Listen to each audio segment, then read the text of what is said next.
I think in essence, you need to align around that change before changing, because the leads will go down, the meetings will probably go down, but your hope is that the pipeline and the revenue will go up.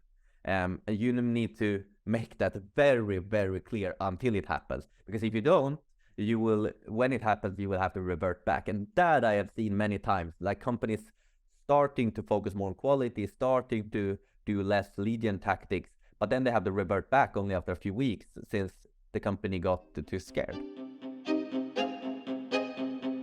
It's our job to tell better stories.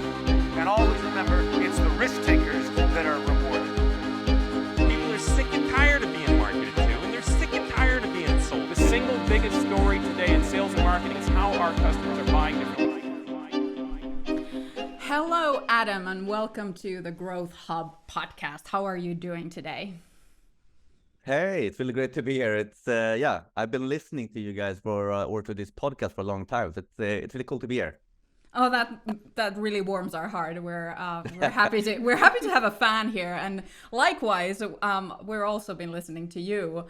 So this is kind of like meeting of the podcasters or meeting of the minds, so to speak. Exactly.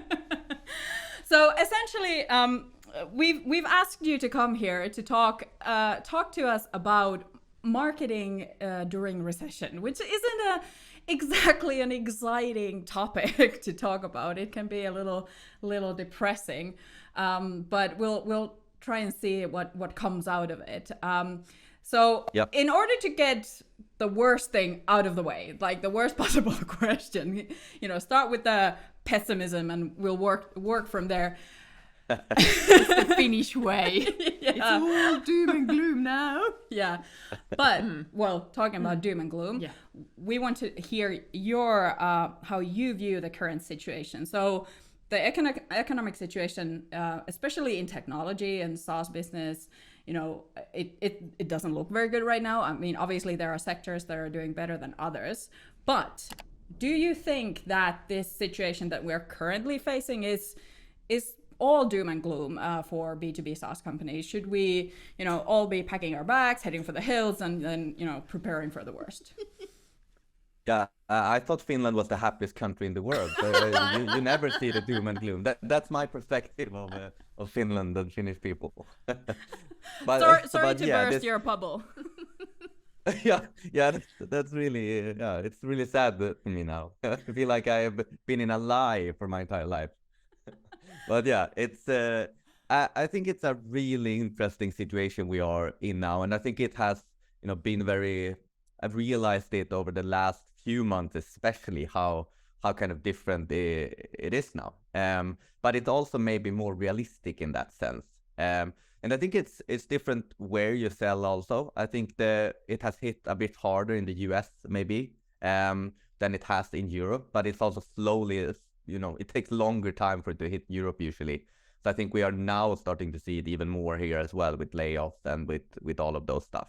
So I think it's really tough to see people getting laid off based on bad company strategy, to be fair. So it's really, really tough, and it's really shifting what we as marketers have to face, because it's often, I would say, either the marketing department or some similar department that gets cut first.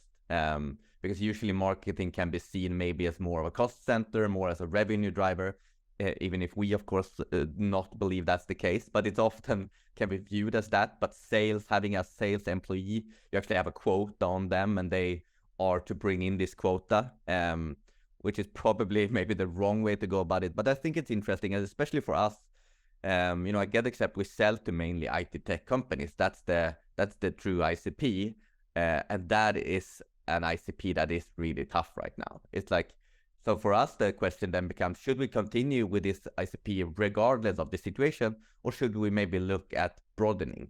And we are more looking into the second one. What are other industries right now that are doing a bit better, where we can also, provide a lot of value?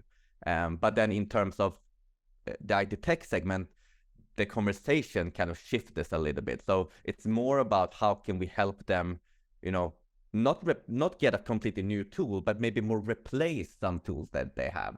So not increase their costs, but maybe replace a few tools with one tool where we do something that is maybe not as good, but maybe good enough for the situations. I think that is more the conversations a lot of companies are seeing a lot of these days, is like more consolidate your tech stack instead of get a new. And I think that's really interesting, actually. So it's all about kind of efficiency and trying to find efficient ways to do it. Yeah, and I think all kind of SaaS providers now that does marketing kind of need to prove where their tool is in the world, so to say. Is it a nice to have or is it a need to have? I think that's the critical answer we need to respond to right now. So I think one thing with the recession is like the kind of how we describe our products and tools kind of will shift a little bit. But then the other massive part is, of course, that we have to prove our ROI so much more from our marketing efforts. And I have been in more conversations with our CFO, CEO, and CMO the last few months than I've ever been in the last 2 years. So I think it's very true for companies now that we need to be able to both show ROI, but also to explain how it works from marketing, because we all know like attribution and stuff like that is not a perfect science. So how can we then explain to our management team or whatever that what we are doing is actually taking us in the right direction? I think that's an important question to now. So I think if there is a silver lining to this, you could probably say that this is the perfect time. If you haven't done it already, this is the perfect time to bring your marketing closer to the C-suite, to the CFO, to CEO, and so forth. Yeah, exactly. What I like about that is that they are, becoming more and more interested in marketing and what marketing can actually bring. Hopefully they are. If they're not, the marketing department is probably not left at the company. But if they care more about, our management team has grown to really understand marketing, I would say, and that marketing has a big impact on revenue. And then it makes the conversations a lot easier. I think that's also like, okay, what we're doing in marketing is actually not only, bringing hype or bringing buzz, but actually bringing in pipeline for the sales team to close. But I think what our conversations have shifted more towards now in this year compared to before is, a whole lot more quality talk. So how can we, focus on, we don't want to get people through the door at us that are not the right fit or that might churn in a year's time. We really want to make sure that we get the right companies in through all the way through the funnel, through the MQL, through the deal, through the customer, because if they are not the right fit for us, it won't work eventually. Even if they become a customer, they will churn in a year and it will never be worth it, so to say, for our marketing dollars. So even though like the marketing budgets are getting cut at most companies, ours included, I actually kind of thrive in that situation because I feel like we have less expectation on us, and then everything we can do with that is usually, we have to be really targeted and really narrow. And I love that. When we have huge marketing budgets, we have to really, go after a lot of people and make sure that we bring a lot of revenue, a lot of pipeline. But now it's more, how can we get these more, get the more perfect targeted going? So it's more focused and kind of knowing your target audience, your ICP, and kind of utilizing that information, isn't it? Yeah, more than ever. We have, and I think we have obviously tried that in the past. That's a kind of baseline of demand generation, trying to focus on quality, right? But I think you're kind of forced to do that now. You're kind of forced to.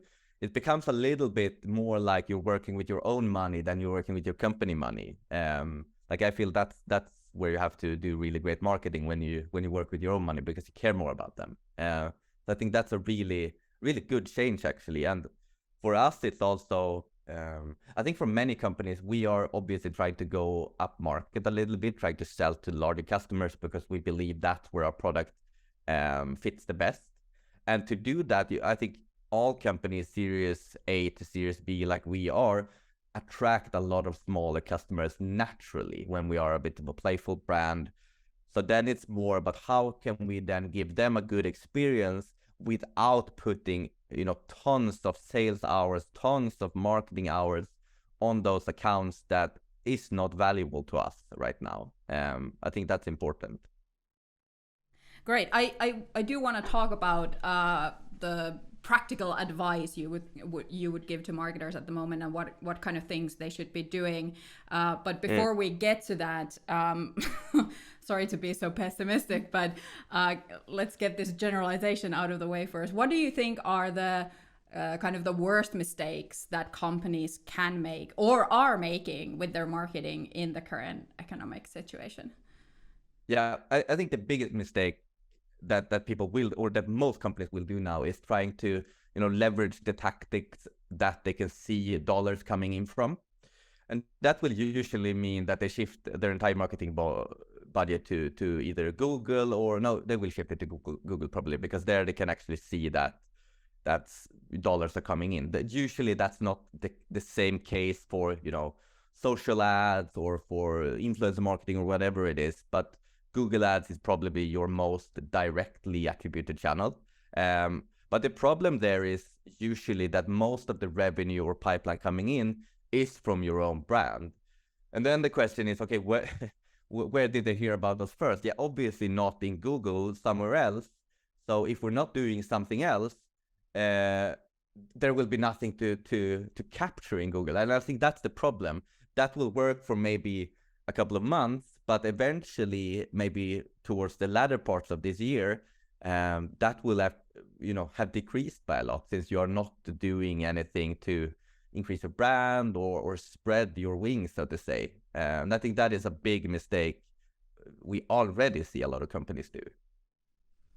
But that's actually quite, it's hard, because in working in marketing in this kind of era is,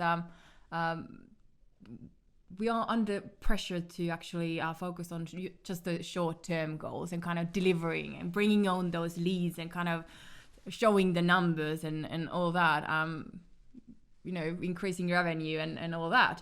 But what would you recommend how we as marketers should go about and kind of have counter arguments for not doing that, but actually having that long-term view that we as marketers, we do know that is essential for the growth in longer run?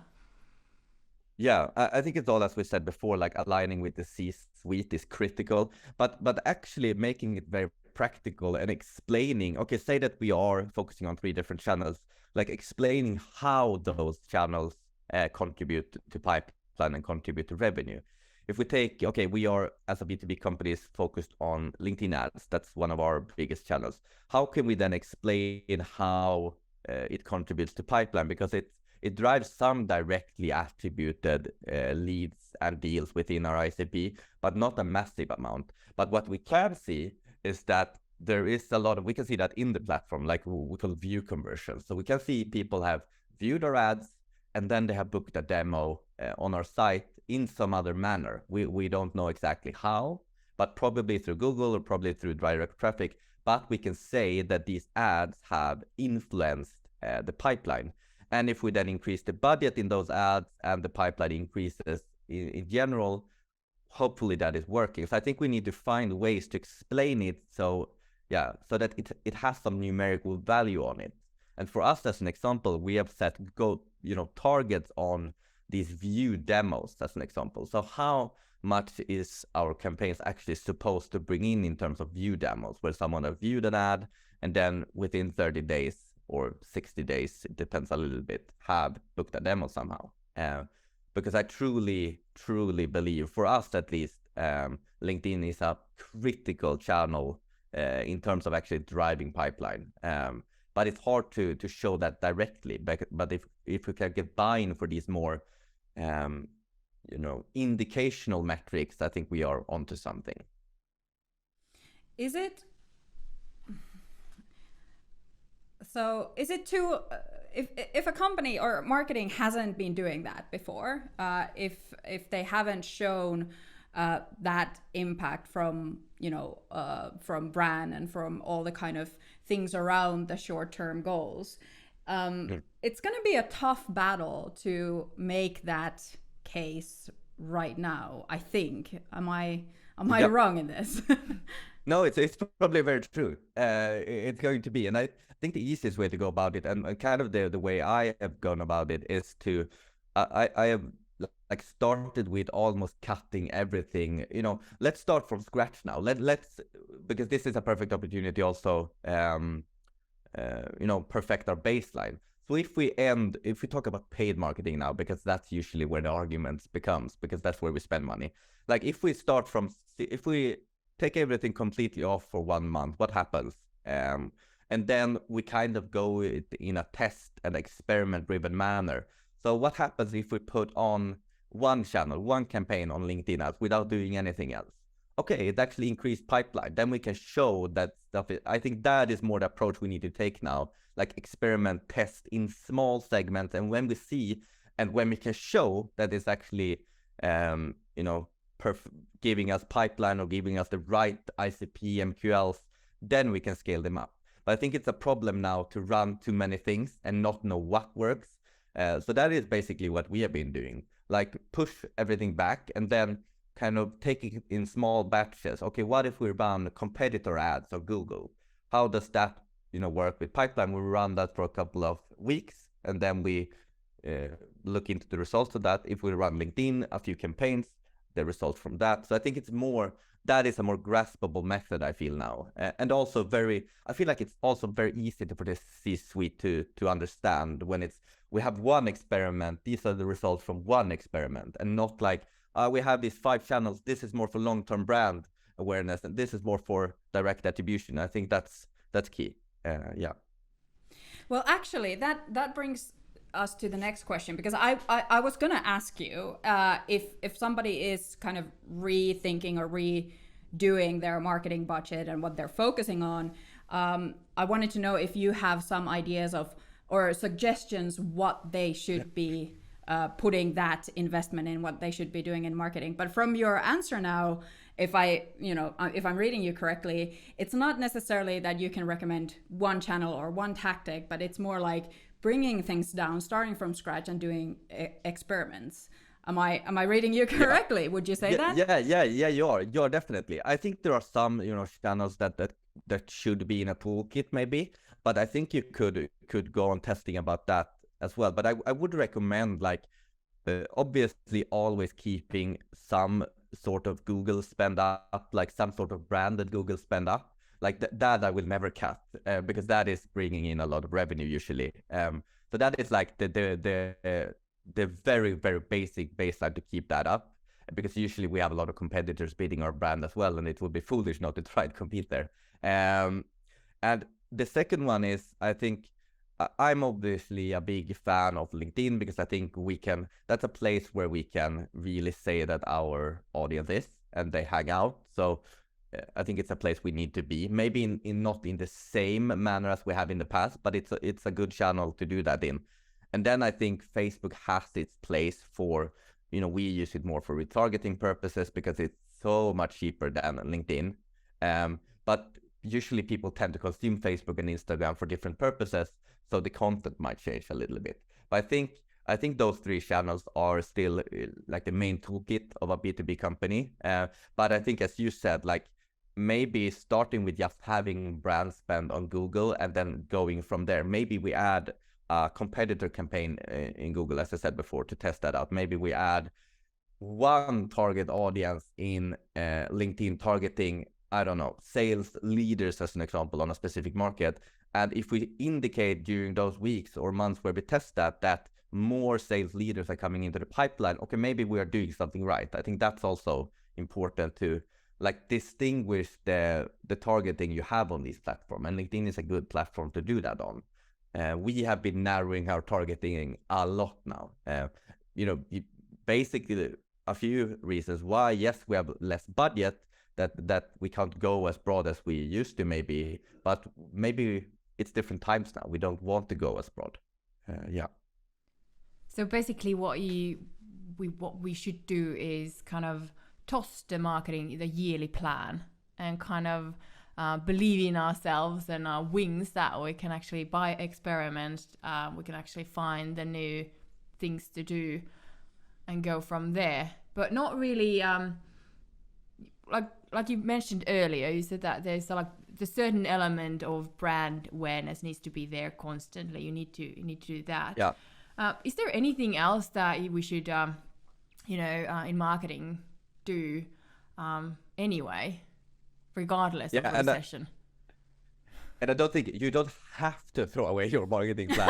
But I think that, Why not? I mean, This is garbage. Let's just get it out. Yeah. yeah, it's like maybe you have a superb marketing plan already. I don't know. But as you said before, like these conversations about long-term, short-term are getting really difficult right now. And I think they are much, much easier when you have only a few things on your plate that you're actually doing and focusing on. I think our marketing plans in general tend to be, we want to do all of this during 2023 because we want to be the best brand in the world in the end. And usually it doesn't happen. And usually we end up doing like 25% of the marketing plan anyway. So it's like, we can say that maybe. Just throw it away and start from the bottom. I think that's a good thing. But other things like to stop doing maybe is, I think in general we need to hang out. We have always said that we need to hang out where our audience is. So I think to just stop testing channels just for testing channels. I think we need to try a bit more to understand our customers and prospective customers. So I think this is also a good time to do that. Maybe interview a few of your customers that are very much within your ICP, like to make sure that they are actually on the type of channels you are looking to try out. Because that feels like basis number one. If they're not even there, why should you be? So I think, but in general, I would, if we're looking into channels now and trying to be very effective, I would say like Google and LinkedIn obviously is the big ones. I would say one big thing that since many companies are shifting a lot of budget to Google versus social, I think a lot of companies that can win this year is the companies that do the opposite. So focus more on social because the prices will go down since less companies are advertising. You can get more exposure for your brand. So I truly think that the companies that have more of a social effort and social budget this year will be able to take a lot of the market. And that is definitely what we will be doing. We will still be running Google ads, of course, where we can see some ROI, but we will put much, much more effort into social ads. You go on. You go. We both have questions about this. That's really interesting that you say that. And I was wondering if there are other, how should I put this, characteristics of companies that will kind of come atop of this. In your view, the companies that will will survive this is that they focus on social. But do you see any other characteristics for companies that you see coming at the end and being okay? Yeah, I think the companies that are already doing really well are those that already had a big audience. So if you're a company that had a following on LinkedIn of 50,000 already or 100,000, you're really good off because you have someone to talk to for free already.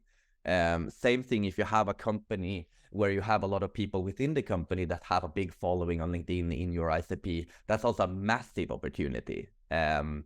Like we will be, without a doubt, work a lot with the personal brand of some of our people in our company. I will be working on that, like not necessarily to drive pipeline right away, but to drive brand awareness and to get our brand. Since we have less budget, we need to find more cost-efficient ways to also be seen.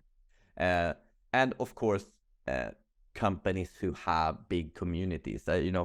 I think it was a big trend last year and will probably be this year as well, like companies starting their own communities or companies investing in communities. When you have kind of that audience for free, if you say, it's much easier to talk to them and give value to them. Paid ads is one thing, but it's also you pay for every time someone consume your content, and it's not really efficient in that sense. But if you can get or get an audience in any other way, that is really, really cool. I think also influencer marketing in various ways in B2B, that's quite uncommon, I think, still, like to actually work with the big creators on the platform to promote your products or promote what you do. I think that is something that could be really efficient because they already have this big audience and trust built up. And then you can kind of tap into that a little bit. Because when you do paid ads, as an example, you have zero trust from the beginning. You just promote something or try to give value, but you don't have trust. Yeah. But how about in the situations like we're in this downturn at the moment, and if a company they don't have that kind of community, I would probably, as a marketer, I would probably say that, I'll just give up because it's too late to do anything. And you shouldn't be in marketing, Seija. I know, but all these things, I should have been doing this 5 years ago. And what would your recommendation for that kind of person, aka moi, to be? Yeah. What would you say? No, and I think it's true. Like there are these giant communities out there, especially many very US-centric. But I think there is a place for very, very niche ones. So say that you are a company that's working in, say that you're working in Finland towards a specific sector, towards a specific, value. You could have a community just for that. So I think community still could be really valuable for any company as long as you make it really niche.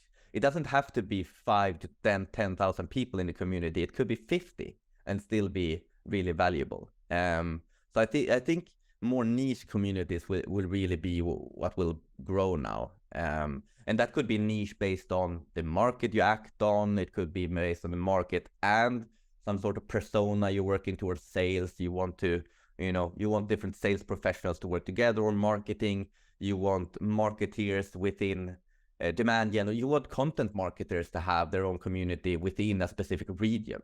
I think that is really what's going to work now. And now, we don't have COVID in the same extent anymore. Maybe it will also work really well to do communities where you actually meet in real life a lot. So say that you're working in, crazy, right?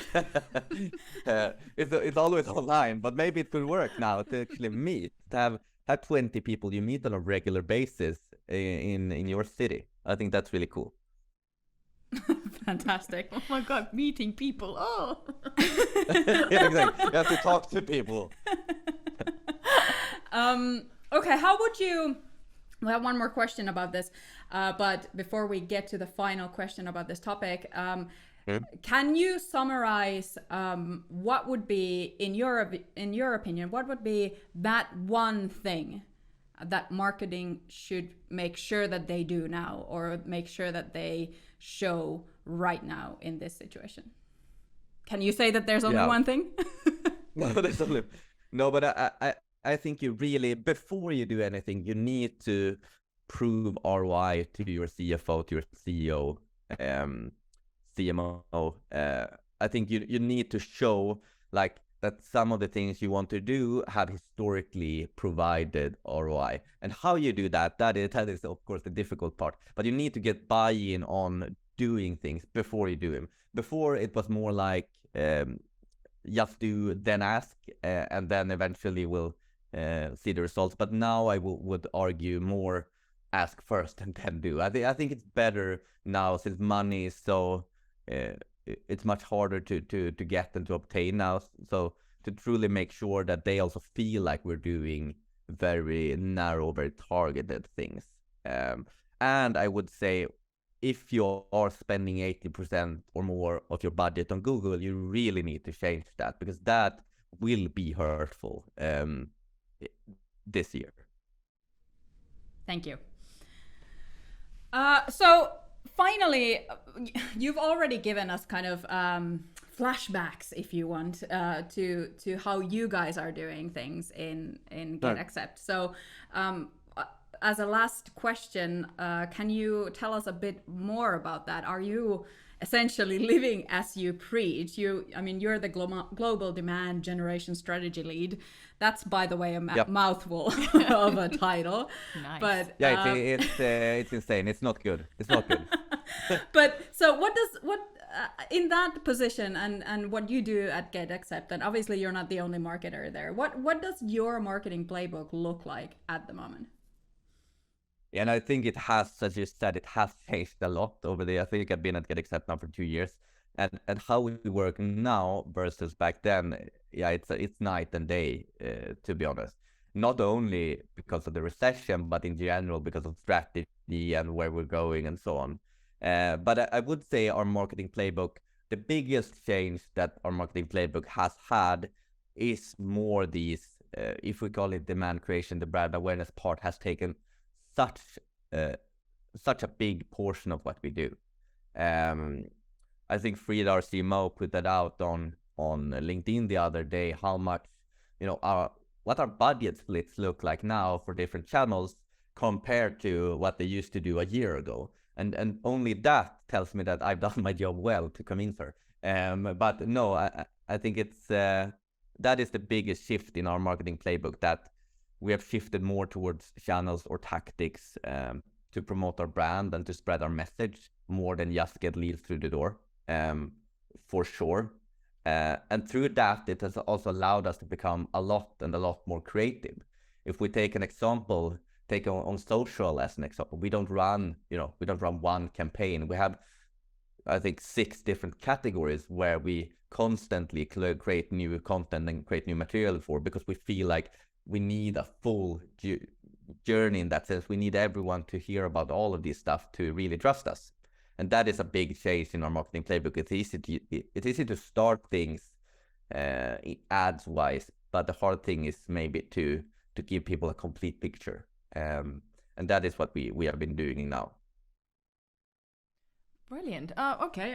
Well, thanks for walking us through the doom and gloom and how marketing should or could survive the situation we're in at the moment. And this wraps up this part of the conversation or discussion. And in the next section or second part, we'll be discussing yours, bread and butter, demand generation. So Adam, on top of your kind of day job and side hustles that you're doing, you have also advised other European growth companies on demand generation and their go-to-market playbooks. I'm curious, okay, this is a big question, I give you that. What is the state of demand generation in European companies? And I do realize that you haven't advised every European country, yeah, but exactly. from what you've seen and what you are, what kind of discussions you're having, what is the state of demand gen? No, but in general, it's terrible. It is really, it's truly terrible. And I think that is in a sense true for, say, US as well. But I think even more so in Europe. It's very easy to, if we log on to LinkedIn as an example, it's very easy to, it's a lot of people talking about demand now and talking about, but when we look into their accounts or when I do that, or when we, actually look into what they're doing, it's so far from it. It's like, and I guess that's always true. And I guess that's very true for myself as well. It's a journey. You start by talking about it and then eventually you get there. So I think that's where we are now, maybe. We are at the talking phase and now we need to get there. Yeah, I think it's easy to talk about, but I think it's harder to execute for various reasons. Okay, we want to go into those reasons as well, but let's put a pin on that. What is something... what is that companies don't get about demand generation? Is there one thing, is there something that you have to explain over and over and over again? Yeah, I think the main fault that companies are still making is that we're talking about giving value to our audience. The basis of demand gen is that, like, we're trying to give value to our target audience, and we're trying to, when we talk about bringing in leads or stuff into our funnel, we're trying to be very qualitative. We want the right companies through the door, both for them and for us.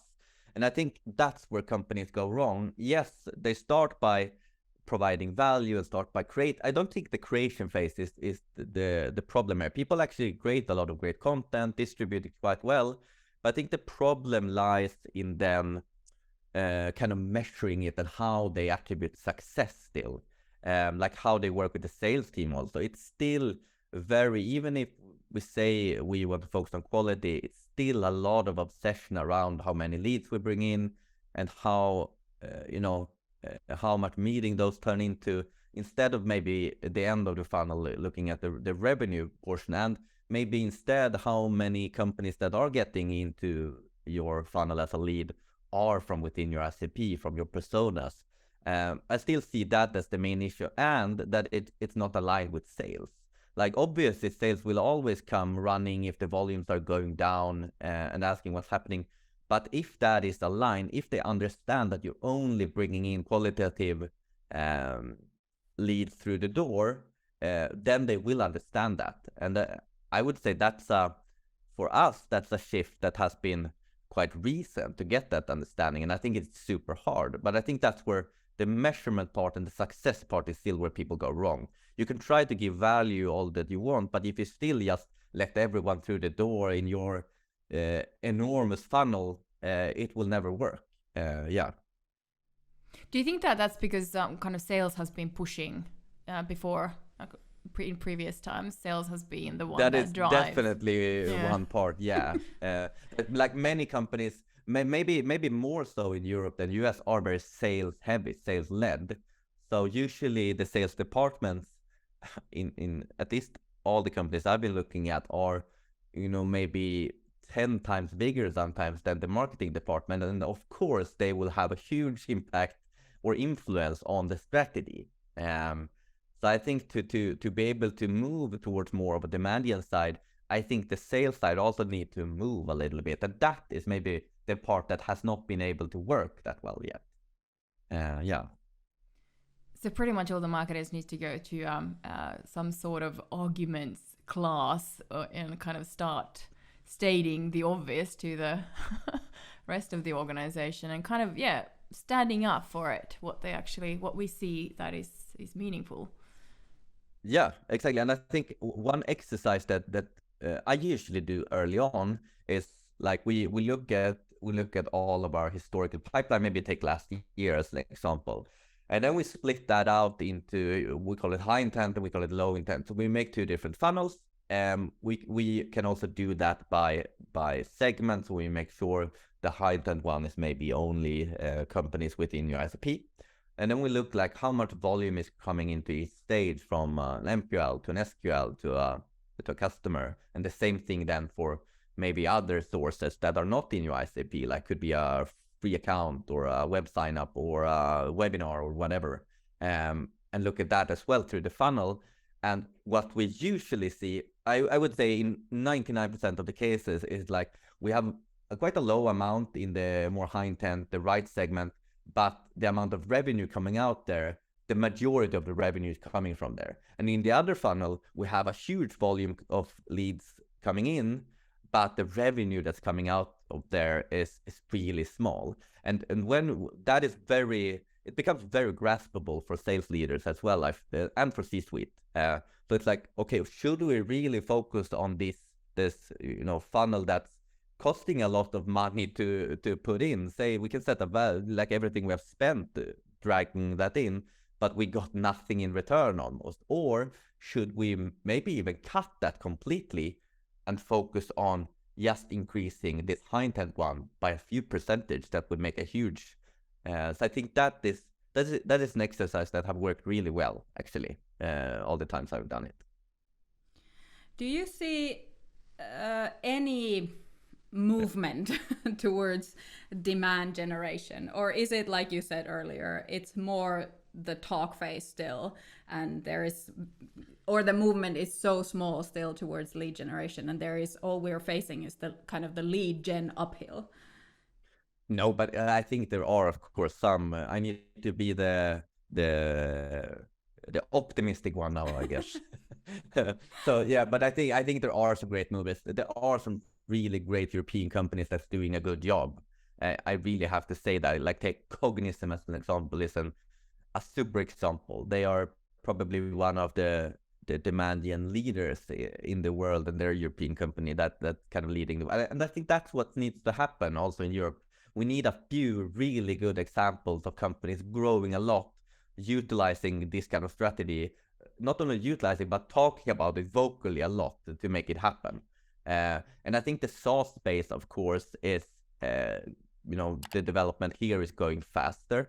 It's people tend to be quite quick on jumping on trends and so on. But some of the other more traditional maybe B2B sectors have a long way to go, of course. But I definitely think we are going in the right direction. I think it is led by a few companies that are really pushing for it, which is really cool. Any examples? Who do you think is doing demand gen really well? I think Cognizant, as I said, is doing a great job. I think I have to mention ourselves, of course. I think we're getting there. We give you that. Of course. But I think there are a lot of other companies as well that's doing a great job. We have Pleo in Denmark that's doing a good job. So I think it's not a lack of companies that are doing it. It's more companies that are maybe vocal about it as well. Because I see that as that is probably the best way to inspire, is to actually do the work, but then also share your work, share what worked, and share what didn't work. And that's actually how I got started on LinkedIn. Like, I just started to share things that worked and things that didn't work for me, and that's kind of how I could also build the personal brand in that sense. But it's quite an easy thing to do also. It's like, okay, I tested this today for a few weeks. It didn't work. Maybe I should write about it. Maybe someone could be interested in that. But I think there, obviously, if we look into the US market, we have a whole bunch of companies that are successful through demand gen. But maybe it's not the case that we have more companies. Maybe we just have more vocal companies in that sense about it. That is sometimes it's hard to know that, to be honest. Talk is the kind of the smog in front of it. It gives the idea that something's happening when you don't actually know if something is happening. It's brilliant. No, and that's always the hard part. Like, a company, you see them on LinkedIn all the time talking demand and talking how they never gate anything of their stuff, and then when you actually look into it, they are doing that. It's like, it becomes very weird to me. So kind of, actually, we've been talking about the demand generation here for a while, and I'm interested to hear, do you think that lead gen, as it is it evil? Should we just toss it away, or like, don't swear here? What's your take on that? Yeah, I think that take for me has shifted a little bit. I think in the beginning I was very excited about demand gen, and everything about lead gen is terrible. But I think I have gradually kind of grown into, you become more nice when you grow up, I guess. I think I'm getting there now. I see value in some lead gen tactics. I think what we want to avoid is how we measure lead gen. That is maybe the main issue. Like, we don't want to measure volume. We want to make sure we are bringing quality. But I think there are some tactics. Just to be very practical on this one, I have been for a while now running lead gen forms on LinkedIn. Like, it's very towards our retargeting audience, so people that actually know about us a little bit, trying to get them to book a demo on LinkedIn instead of going to our site. And this has actually performed really, really well. And I have been skeptical for years about doing that, and been like bashing on companies on LinkedIn for doing that. And then I tried it, and then it was like, oh fuck, maybe I was the one who was wrong here. I can also see that this is working well. Well, I'm glad that you are willing to admit that mistake. So it's a mixture. Yeah, now I am. I used to not be. So it's pretty much a mix of both, like having the best of both worlds, and kind of trying to find the right balance for your organization, I imagine. Yeah, and exactly. And I mean, now in as we talked about 2 weeks ago, the recession, it's like we need to. It's not only longer term; it's also short. We need to prove short-term results even if you believe in a long-term strategy, or even if you believe in a demand gen or brand awareness strategy, we need to also show short-term results, and lead gen has a place there. There's no going away from that. I think that's really important. And you actually mentioned earlier on, 2 weeks ago, that you do quite a lot of experiments. How does that work in your organization? What does it mean, actually?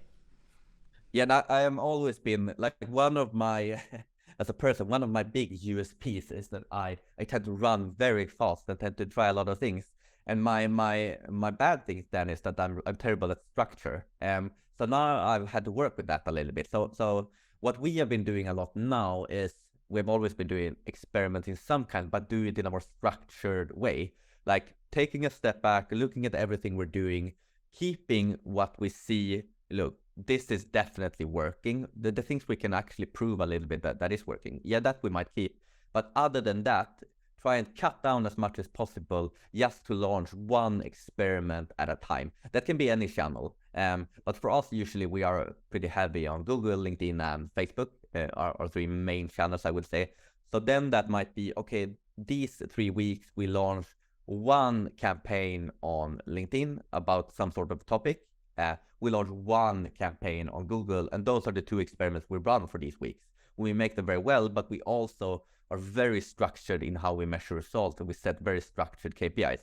And if we set like leading indicators that we want to see for them to have some sort of success short term, and then we of course have longer indicators that are ARR and so on, but we can't see that yet. So then we see if we hit our leading indicators, then we scale them up. If we don't, we test something new.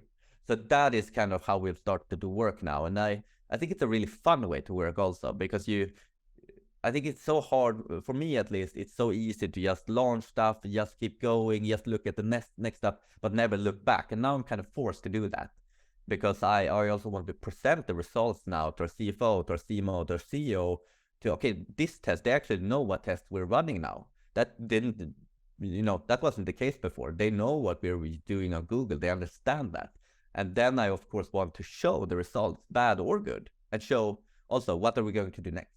So that has been a really fun change, actually. So in practicality, actually, how does it work? Do you have a spreadsheet where you put all the stuff in, and do you actually revisit some of the experiments that you've done previously and see if they work now? Yeah, it's still very manual driven, but I like that.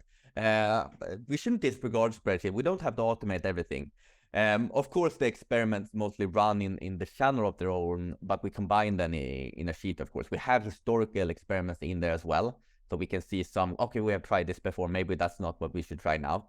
But for all the new things, we are having a central place where we locate everything, and where we also put in ideas. Like, this is where we think we could go next, as an example. And I think that's also important to note. Maybe next doesn't always have to be a completely new campaign. Maybe it could be changing something in the visual ad if it's a social campaign, or maybe it could be changing a headline if you're on Google. Like, an experiment doesn't have to be a big thing all the time. I think that has also be a realization of mine. That's actually a really good point, that experiments, they do not have to be huge every time. They can be just a start, like small change in the copy or something like that. It might have a major difference in the outcome. It's funny and so intriguing as well. All right, it feels like you're always like looking for the next big thing, but maybe you should just look for a lot of small things instead. Like, maybe that's easier to find, because it's truly, look, we're always looking for this holy grail of finding our big win this year, but maybe usually, at least not for me, that doesn't happen. It's not one thing that performs exceptionally well, and maybe it's a few things that performs good. Okay, we could be talking about experimentation for another hour or so, but to bring this back to the demand gen, lead gen conversation, I know, and anybody who follows you on LinkedIn knows that you also talk about a term called demand capture. Can you, let's do this terminology question now. So for demand gen, demand capture, lead gen, how do you see those 3 things and the relationship between them? Yeah, so usually I divide demand gen up into two parts. One is, as you said, demand capture, and one is then the demand creation part. And demand capture, I would say, is where we capture the existing demand, and it's more like where can we directly attribute stuff. That is more how I like to explain it. And usually that becomes Google, and that becomes like review sites, but mainly Google. That is where we can, really see that someone has searched for this, and then I've converted into this. That's a true capture channel. And usually that's a lot of brand. So people searching for your brand and then comes into your pipeline and so on. The other part then, demand creation, is actually about, creating that demand from people that didn't know about you to get to know about you. That you can do that in many, many, many different ways. But it's more about bringing value. Brand awareness and the demand creation for me is basically the same thing. So more long-term strategies. And usually what it doesn't bring direct attributed revenue, but it influences instead the demand capture channel. So often what you create in creation, you can actually capture then on Google as an example. That is usually how I like to look at it. But since they are so different, they also need to be measured differently. I think that's also important. Like if you only work with demand creation, which no one should, to be honest, because you also need to get the revenue through the door, you will only look at metrics for that, and same thing for demand capture. You will look at more, more heavy metrics like MQLs, deals, maybe SQLs, and pipeline. And then when in the demand creation part, usually companies tend to look at more soft values. So a main one tend to be like we ask people how they heard about us. Since we can't attribute stuff, the attribution journey is not perfect. A lot of traffic coming in is either to direct traffic, organic search, Google search in any means. But where did they hear about us the first time? That is what we want to figure out. So usually companies tend to add that field in their forms so people can answer themselves. And sometimes that works well, and sometimes people just say internet, and then it doesn't say that much. But I think it usually paints a pretty good picture. We have been doing that for a while, and then we basically make a funnel out of it. We look at the demand creation part, and then we look at, okay, based on these answers from those people, can we split it up into different channels that have actually created that demand? And usually we are pretty heavy on LinkedIn, so that's a big one for us. G2 is a big one for us, and then Google, of course, is a big one for us. And then we go down the funnel, we look at the demand creation part, and here it's more only Google and only review sites. So, but here we can actually see very firm numbers, like, okay, they searched for this and they came in as an MQL and then became a deal and then became a customer. So it's very different ways of looking at it, but we can see like the top part, the demand creation part, is heavily influencing the bottom part. And I have actually done, just to prove my point that you have to do sometimes, I've also done tests on that. Like what happens in this country if we completely shut off all our demand creation channels that we run on? And for us, that's a lot of social. We also run a lot of events. What if we don't do that? And we see during that period we did that, we saw a massive decrease, like in everything that could be directly attributed as well. So it was I think sometimes you also need to take a step back and maybe do some of those tests to prove a point. Like I think we have all working in marketing at some point would like to, want to cut off all of marketing just to show people how much bad everything will get. Maybe that's a bit harsh, but I like the point of that. How long did you dare to wait for the experiment to end? How long did you No, it was a few months, but it was also a very small market for us. So it's like even if the results became bad, it would not have a huge financial impact on us. So I think you have to also choose your test wisely, of course. Going to main market and then Yeah, exactly. Then you could maybe then you would stand without a job probably, but CEO, sorry. Yeah, exactly. That's really courageous, but that kind of reminds me of I don't want to belittle it, but this image that I had in my mind is this kind of teenage going, well, if I can't do this, then I won't do anything. Exactly. Sometimes we need to go there, I think. It's like, you do it. Yeah, exactly. You do it then. Right. Okay. what is your advice? Do you have some kind of yellow brick road process to, the promised land, so to say, if there is a marketing team or a company that has been running kind of, should we call it traditional lead gen playbook? I don't know if there is such a thing as traditional lead gen playbook, but that's kind of the motor they've been running so far. And now they want to move towards more of a demand generation motor. What's your advice? What needs to happen? Is it just a matter of changing tactics and running with it, or, what should they do? Yeah, I think it's a few different parts. I think, of course, the tactics will change a little bit, but I think in essence, you need to align around that change before changing, like align on what the changes will, what will the impact be, like forecast the decrease, because the leads will go down, the meetings will probably go down, but your hope is that the pipeline and the revenue will go up. And you need to make that very, very clear until it happens, because if you don't, when it happens, you will have to revert back. And that I have seen many times, like companies starting to focus more on quality, starting to do less lead gen tactics, but then they have to revert back only after a few weeks since the company got too scared, which is reasonable. I get that, but you have to, if you align on that first, then it's much easier to, this is expected, we expect this decrease, but we also expect in 6 months' time that our revenue and pipeline will grow, because we are bringing the right customers through the door. So that's definitely step one. But other parts than that, I have a very simple playbook that I tend to, like a paid and / organic playbook that I tend to run, that I think works well for most companies. I tend to have, the main 3 channels being Google, being LinkedIn, being Facebook. If we talk paid, I think some sort of budget split on those, it doesn't matter what budget you have, but maybe be 40% on Google, 60% on more the social channels. And in the social channels, I tend to be more like maybe 80% on LinkedIn and 20% on Facebook. But I think that's a solid start to, as we talked about before, create demand through those channels and then capture the demand on Google. I think that's a solid. And usually I tend to run Facebook mainly as retargeting. So we run Facebook as retargeting, and then on LinkedIn we actually run our main campaigns since we have much better targeting there. And I think all companies also need to do a lot of work in their targeting.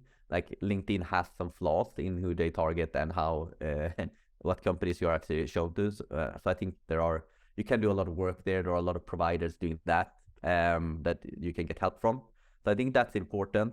And on Google, I also tend to split it up between brand, tend to split it up into some sort of competitor ad segment. Depending on what kind of tool or software or agency or so you sell, there probably are a lot of existing demand. If you have a lot of competitors, they have already built up a lot of demand that you kind of tap into. And if you are not doing it to them, people will do it to you. So I think it's also fun if you look at US versus EU. It's very different mentality there. In the US, everyone goes after everyone. In EU, it's still a little bit of. I still get the messages, asking if we can stop bidding on each other and so on, which is reasonable. But it's also, I don't know. It's a tactic that works often. Like they have already built a brand around your customers that you would like, and you want to tap into that. I think it's quite reasonable. So brand on Google, you have your competitor ads, and then I tend to try and find one other non-branded term or keyword that works for you. And that depends a little bit, of course, on what you sell. But I tend to try and start a bit more long-term. I make it very practical now, but make it a bit more long-term. Usually, I've been selling CRMs in the past. CRM obviously have a huge volume, but it will rarely provide any real ROI or real pipeline.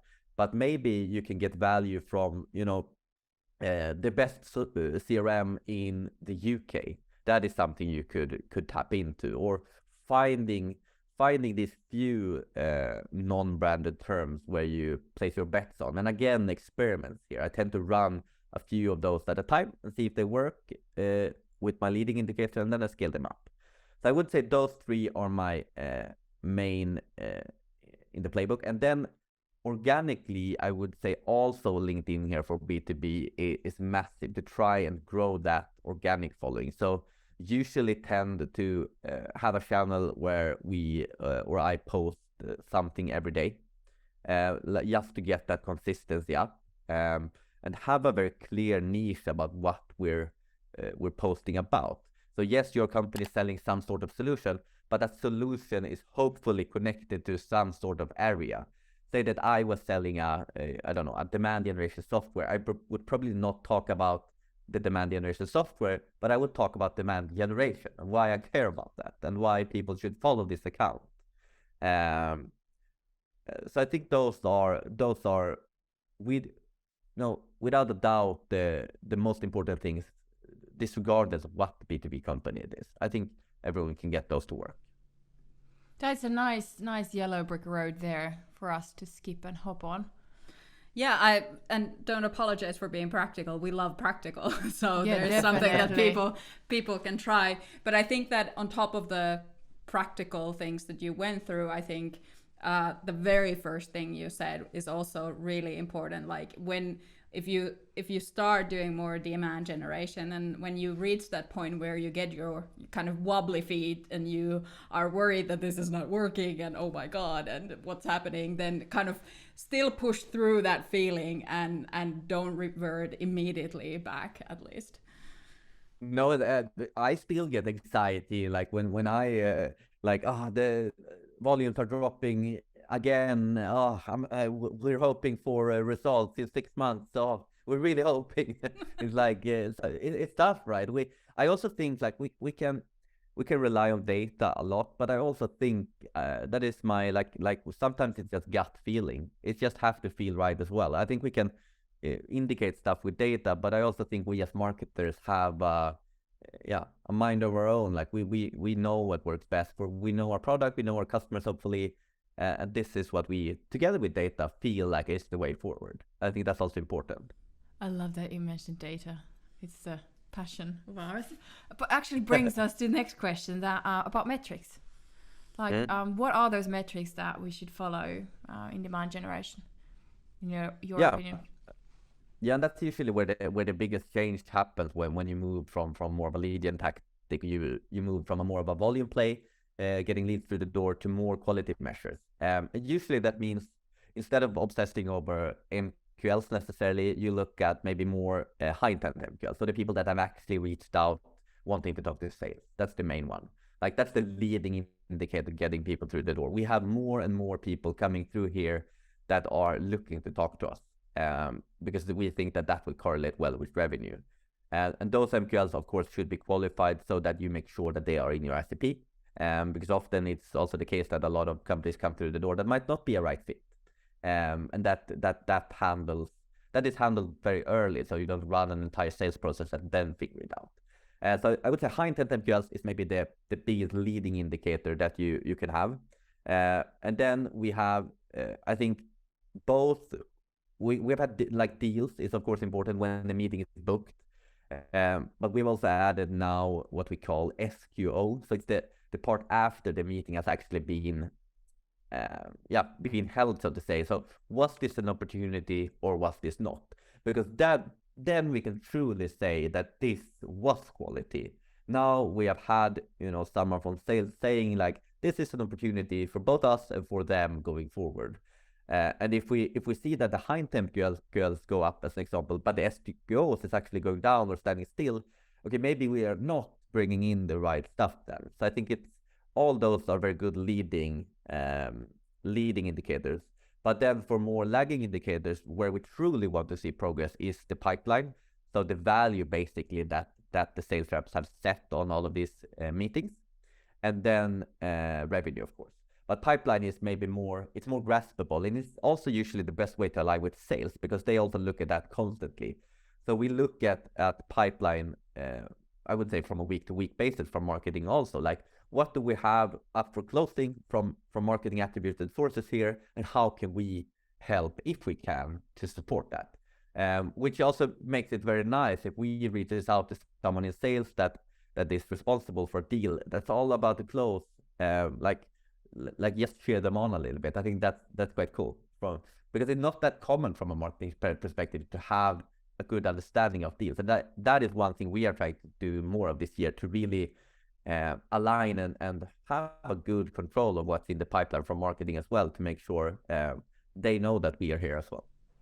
So that requires quite a lot of communications between marketing and sales. And yeah, exactly. Forgetting those silos once again. Forget those silos.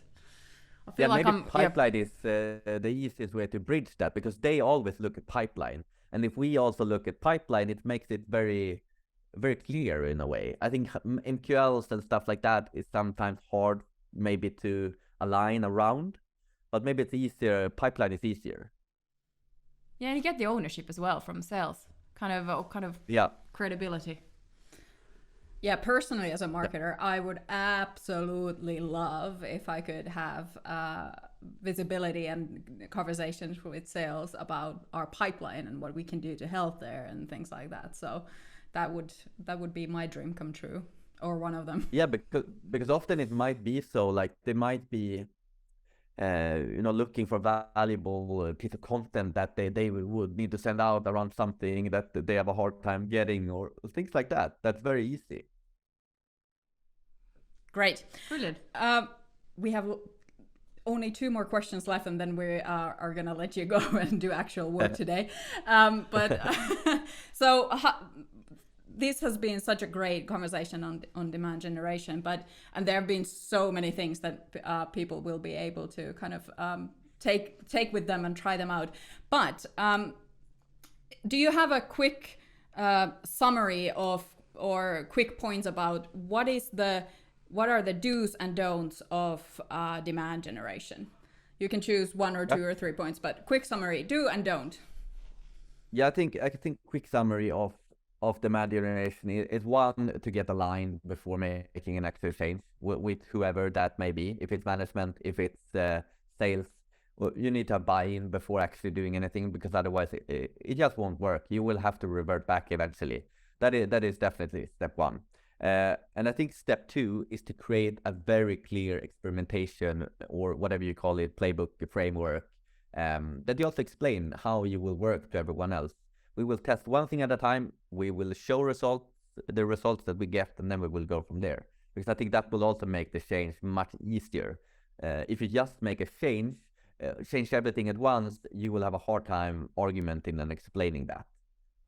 So I think those 2 are the 2 biggest ones, and maybe more practical than the third one is do that budget split I said. I think somewhere around, if you start with 50-50 on search versus social, maybe that's okay. Maybe you can even go 60 on search and 40 on social as a start. But most companies are 80%, 90% plus on search, and I think that is a big problem when it comes to demand. Yeah, so I think that is something that needs to change. Yeah. Brilliant. Absolutely fantastic summary.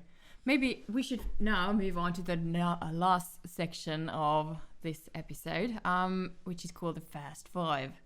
So 5 simple questions, 5 simple answers. Are you ready? Ready. Yeah. All right. Here we go. First one. What book or books are you currently reading? I have a 1.5-year-old. I'm not reading. So we need the pool. I think that's you need a parent thing here. No, so nothing actually. Okay, brilliant. I know that every parent probably can relate to that.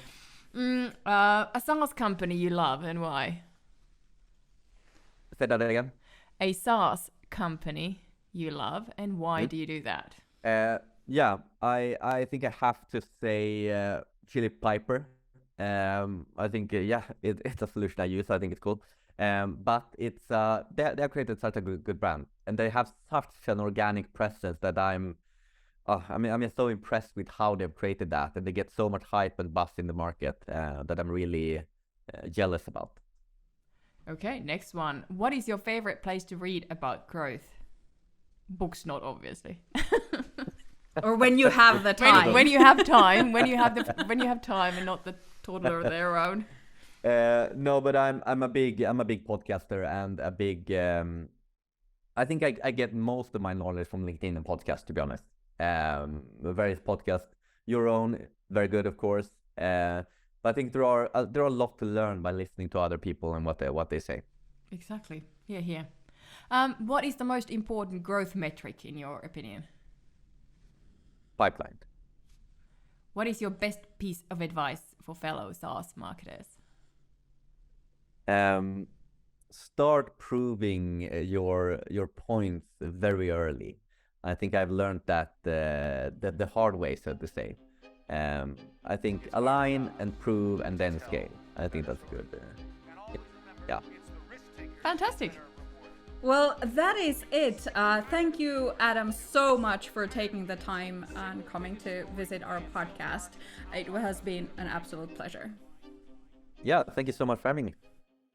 That's it. Thanks everyone for listening. We hope you enjoyed it. Let's keep the conversation going on Twitter at SaaS Growth Hub or LinkedIn at the SaaS Growth Hub Podcast. And if you don't want to miss the next episode, make sure you subscribe to the Growth Hub on Apple Podcasts, Spotify, SoundCloud, or right here on YouTube.